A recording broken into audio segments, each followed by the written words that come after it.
Assalamualaikum warahmatullahi wabarakatuh. Waalaikumsalam warahmatullahi Waalaikumsalam wabarakatuh. warahmatullahi wabarakatuh. Selamat siang, Bu Ayun sama Pak Fauzi. Selamat siang, Bu. Selamat siang juga. Bagaimana hari ini kabarnya? Alhamdulillah, sehat. Alhamdulillah. Hari ini kita akan melakukan coaching Bu Quratul Ayun sebagai coach, Pak Ahmad Fauzi sebagai coaching, dan saya sendiri sebagai observer. Siap. Sebelum melakukan coaching hari ini, marilah kita berdoa terlebih dahulu. Semoga coaching hari ini bisa berjalan dengan baik. Berdoa mulai.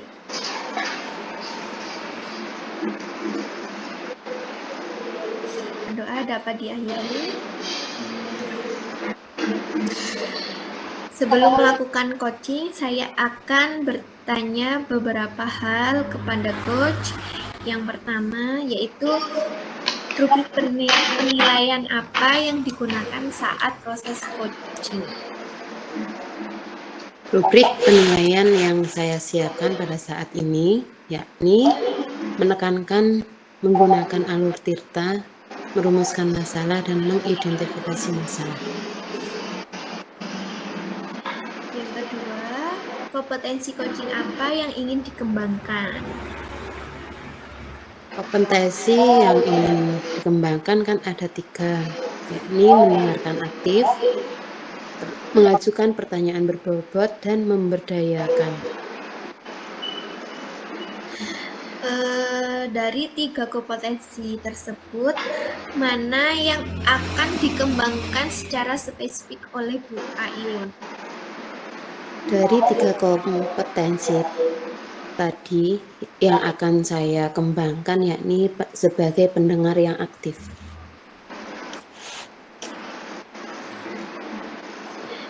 Untuk mencapai kompetensi tersebut, indikator apa yang Bu Ayun gunakan? Saya akan menggunakan pertanyaan reflektif, yakni menggunakan pertanyaan apa, bagaimana, di mana, seberapa.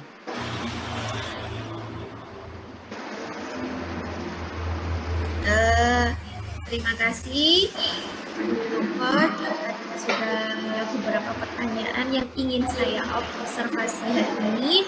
Monggo saya kembalikan kepada coach dan coaching. Terima kasih. Terima kasih, Bu. Assalamualaikum Bapak Fauzi. Waalaikumsalam, Bu. Gimana Bapak, sehat? Alhamdulillah. Kalau badan sehat, Bu, pikiran yang kurang sehat. Wah, kenapa Pak? Aduh, Kok pusing. kurang sehat pikirannya? Kan biasanya badan yang kurang sehat. Ini anak-anak ini dulu, Bu, banyak masalah ini. Anak-anak ini jadi harusnya sehat lahir batin, malah pikirannya yang sakit ini sekarang. Tapi saya juga bingung ini mau cerita ke siapa nih ya. Kalau boleh saya minta izin ke jenengan, saya ingin cerita dengan jenengan ini, Bu. Monggo, mungkin kita saling sharing, mungkin saya bisa membantu Bapak dengan masalah yang Bapak hadapi sekarang. Iya, amin. Jadi gini, Bu. Saya ini wali kelas 9. Anak-anak saya ini perempuan semua. Karena saya ada di pesantren. Jadi di sekolah saya ini kalau kelas laki ya laki semua, kalau perempuan ya perempuan semua. Nah, pas ketepaan saya ini wali kelas putri. Ketika saya mengajar di putri tidak ada masalah, anak-anak tetap hadir, kemudian aktif. Nah, tapi ada beberapa guru mata pelajaran lain itu curhat ke saya, cerita ke saya bahwasanya ketika beliau itu mengajar, anak-anak ini banyak yang buat masalah. Seperti kurang memperhatikan, bisa main-main sendiri, kadang izin ya tidak kembali karena kan di pondok. Kemudian kurang fokus, ada yang sampai ngantuk ketiduran. Dan guru-guru ini yang bercerita biasanya guru bahasa Inggris sama guru matematika. Kalau guru penjas tidak senang. Guru penjas itu kan selalu ditunggu-tunggu dengan anak-anak itu. Jadi itu yang saya pikirkan. keluhannya teman-teman guru kepada saya sebagai wali kelas. Oh, jadi itu masalah yang yang sedang Bapak alami. Nah, dari masalah tersebut, kira-kira hal apa yang membuat murid tersebut kurang fokus atau yang lain yang dihadapi oleh anak-anak tersebut? Nah, kalau analisa saya Bu ya, sebagai wali kelas itu, saya lihat anak-anak ini mungkin kalau kurang fokus, mungkin lapar Bu. Karena di pondok ini makannya agak siang, jujur. Biasanya kalau kita kan makannya pagi, ya anak-anak sekolah yang umumnya. Mereka ini rata-rata makan jam 8, kadang jam 9, kadang yang jam 10 itu baru makan pagi. Itu mungkin. Kedua, kalau lihat dari suasana pondok itu kan banyak kegiatannya. Mungkin karena saking padatnya kegiatan di pondok, ketika pagi mungkin ngantuk mungkin. Itu mungkin analisa saya kedua penyebabnya. Yang ketiga mungkin juga karena mereka tidak suka dengan pelajarannya, bisa jadi. Karena yang banyak bercerita atau mengeluh kepada saya sebagai wali kelas itu guru matematika dan bahasa Inggris. Saya pikir dua mata pelajaran ini sulit sekali, saya pikir ya, waktu saya dulu jadi murid dulu.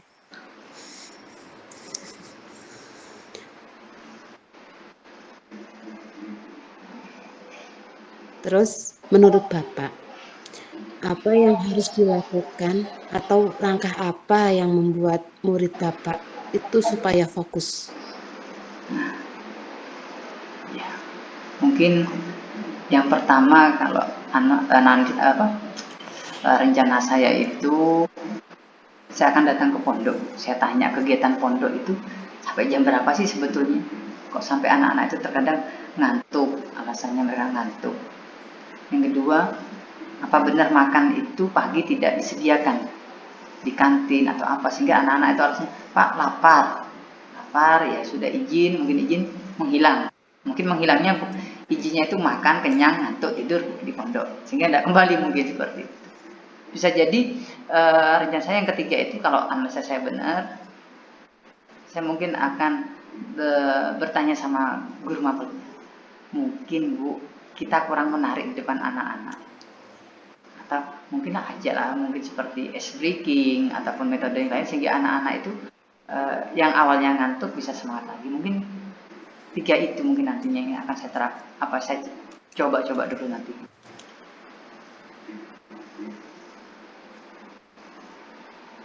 Dari hal tadi, nah kira-kira motivasi yang bagaimana yang ingin Bapak terapkan terhadap rencana Bapak tadi untuk menunjang anak-anak supaya lebih fokus tadi? Kalau motivasi mungkin saya akan ajak anak-anak untuk sharing. Saya sebagai wali kelas, kemudian anak-anak sebagai anak saya nanti ajak sharing kenapa saya punya dikomplain atau mendapat teguran dari beberapa guru yang mengatakan anak saya kalau izin tidak kembali, kemudian kurang fokus, suka main sendiri, kadang ngantuk. Nah, itu nanti saya akan sharing dengan anak-anak bagaimana caranya nanti itu bisa teratasi bersama, sehingga baik dari anak-anak maupun pihak guru juga tidak mempermasalahkan itu lagi.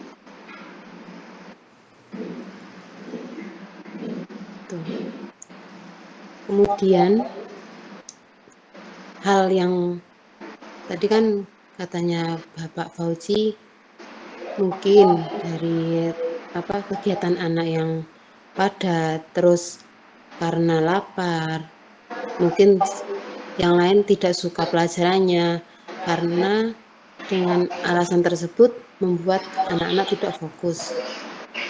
Terus untuk mengimbangi supaya anak lebih fokus lagi, apa yang dilakukan Bapak dalam mengkomunikasikan ke guru mapel yang tadi bahasa Inggris sama matematika, atau hal baru apa yang akan dilakukan oleh kedua guru mapel tersebut supaya membuat anak-anak ini menjadi lebih efektif lagi gitu Pak, lebih fokus lagi? Mungkin nanti saya akan juga berbicara karena saya kepada kedua guru itu, karena saya juga harus mendengarkan dari kedua belah pihak. Kalau anak-anak sudah cerita seperti itu, saya juga akan tanya ke gurunya. Mungkin kalau nantinya saya akan ngomong ke gini, murid ke guru, Bu, kita sebagai guru tugas kita mengajar. Mungkin anak-anak yang di kelas saya, di pondok saya itu mungkin mereka sudah kelas 9, mungkin banyak kegiatannya, mungkin karena kecapean atau apa. Maka kita nanti kalau kita mengajar, kalau bisa diberilah media-media pembelajaran yang menarik, yang membuat anak-anak tidak mengantuk, mungkin seperti itu. Kemudian ya kalau kita misalkan senyumnya kurang, ditambahin lah biar anak-anak ketika datang itu bahagia. Lihat pelajaran sudah matematika, pelajaran bahasa Inggris sudah sulit seperti itu, gurunya cemberut lagi, nah kan kurang. Mungkin saya akan ngomong seperti itu. Kalau saya ngomong dengan guru ini kan karena kita sudah dianggap saudara, kita kan ngomongnya santai-santai saja, Bu. Mungkin itu yang akan saya lakukan nanti dengan saya minta tolong dengan kedua guru itu. Berarti kita sebagai guru harus tersenyum ya Pak di depan murid-murid. Iya. Supaya muridnya merasa tenang, merasa senang gitu kan. Iya. Iya. Selain itu, sekarang perasaan Bapak gimana setelah berbicara atau berkomunikasi dengan saya? Ya, pertama kalau ditanya perasaan ya bersyukurlah Bu, ada teman untuk saya cerita. Saya bukan diberikan solusi sih, diberikan pengetahuan yang baru bagaimana cara saya nanti bisa menyelesaikan masalah yang saya hadapi. Nah kemarin saya juga bingung mau cerita dengan siapa, kelihatan semua orang sibuk semua loh, kok pas jenengan hadir ya sudah. Mungkin rezekinya jenengan saja saya harus cerita dengan jenengan ini. Ya, terima kasih Bu, saya ucapkan terima kasih sudah mau mendengarkan keluh kesah saya, membantu saya mencari solusi dari masalah yang saya hadapi hari ini. Terima kasih Bu. Sama-sama Bapak. Boleh saya simpulkan dari permasalahan Bapak Fauzi yang sudah dihadapi tadi karena banyak anak-anaknya yang kurang fokus. Mungkin saya juga. Karena banyak anaknya kurang fokus, rencananya Bapak tadi pertama akan memberikan atau memberi pelajaran menggunakan media pembelajaran yang menarik, semenarik mungkin. Kemudian menanyakan hal-hal apa yang sekiranya membuat anak-anak tersebut menjadi kurang fokus. Tadi kan sudah disampaikan hal-hal yang mungkin membuat anak-anak kurang fokus, pertama rasa lapar tadi. Karena jam makannya kan kata Bapak tadi jam 8 ya Pak di pondok. Kalau pagi nggak mungkin sarapan Bapak? Kayaknya enggak kayaknya. Kan disibukkan dari kegiatan pondoknya juga ya. Jamnya pagi, terus banyak kegiatan juga. Mungkin dari itu, masalah itu ada yang lain yang tadi udah disampaikan tidak suka sama pelajarannya. Ya, berarti banyak sekali hal-hal yang mempengaruhi anak-anak yang membuat kurang fokus tadi. Ya, terima kasih Bapak atas waktunya, mungkin hanya itu yang bisa saya bantu. Terima kasih. Berarti enggak semua orang punya masalah tersendiri ya Pak dalam menghadapi anak-anak. Saya juga pernah Bapak kayak gitu, ya Allah, apalagi kalau saya kan guru TK lebih kecil lagi, harus lebih mengibukan lagi. Mungkin saya harus banyak belajar dengan nantinya. Saya terima kasih Bu. Mudah-mudahan apa yang direncanakan oleh Bapak tadi terlaksana semaksimal mungkin untuk mewujudkan anak-anak yang berakhlak mulia, terus supaya lebih fokus lagi dalam menerima pelajaran yang disampaikan oleh gurunya, dan mudah-mudahan kita diberi kesehatan. Selain itu kita sebagai guru merupakan contoh dari murid-murid kita. Terima kasih Bu. Sama-sama Bapak Fauzi. Monggo. Assalamualaikum. Waalaikumsalam. Terima kasih atas coaching yang telah dilaksanakan oleh Bapak Fauzi dan Bu Ayun. Coachingnya hari ini sudah berjalan dengan baik. Yang ingin saya tanyakan itu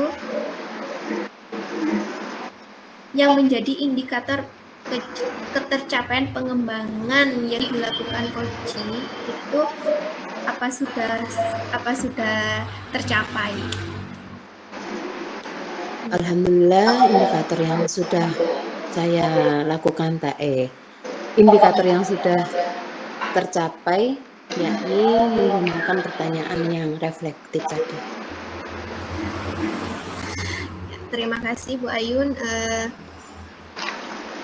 Dari hasil observasi yang saya lakukan terhadap kegiatan coaching hari ini, yang pertama, Bu Ayun sudah melaksanakan coaching hari ini dengan menggunakan alur kita. Jadi Bu Ayun sudah melaksanakan tujuan dari coaching ini, kemudian identifikasi dari permasalahan yang dihadapi oleh Pak Fauzi, yang ketiga yaitu rencana aksi, yaitu jenengan sudah bertanya tentang langkah-langkah apa yang akan dilakukan Pak Fauzi untuk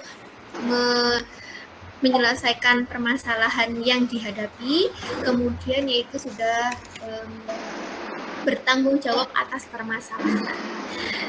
Kemudian dari kompetensi yang ingin dikembangkan tadi, Bu Ayun sudah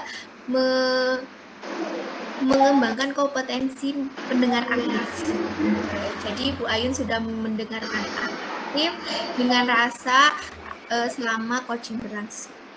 Nah, kemudian pada pertanyaan berbobotnya, Bu Ayun mulai menggunakan pertanyaan berbobot selama coaching berlangsung.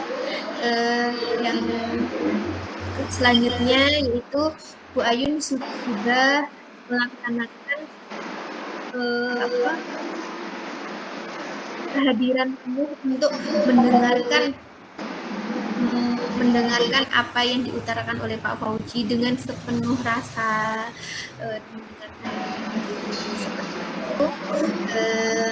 Kemudian Bu Ayun juga sudah memberdayakan kompetensi di mana Bu Ayun sudah menggiring opini coaching untuk menemukan solusi dari permasalahan yang dihadapi. Kemudian ini ada pertanyaan lagi dari hasil umpan balik yang saya lakukan. Kompetensi apa yang ingin dikembangkan lagi berdasarkan hasil coaching yang telah dilaksanakan ini? Untuk kompetensi yang ingin saya kembangkan yakni tentang pertanyaan berbobot. Mungkin dengan meningkatkan atau menimbulkan pertanyaan-pertanyaan yang lebih berbobot lagi akan lebih menemukan solusi yang terbaik dari suatu masalah. Terima kasih. Hari ini coaching telah dilaksanakan dengan baik. Atas kurang lebihnya saya minta maaf. Wassalamualaikum warahmatullahi wabarakatuh. Waalaikumsalam. Waalaikumsalam warahmatullahi wabarakatuh.